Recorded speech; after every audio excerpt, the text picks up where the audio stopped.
Assalamu alaikum. My name is Omar Mustafa. I am a student in ITEC Asyut and I'm a member in Group 4.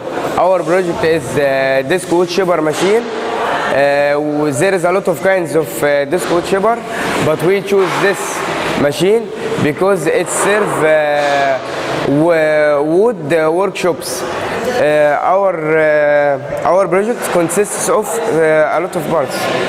First, input and output, and there is a frame, and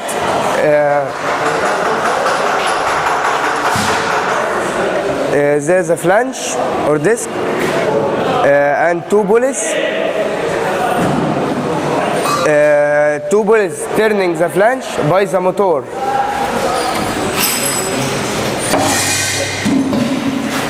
The motor is 5 horsepower.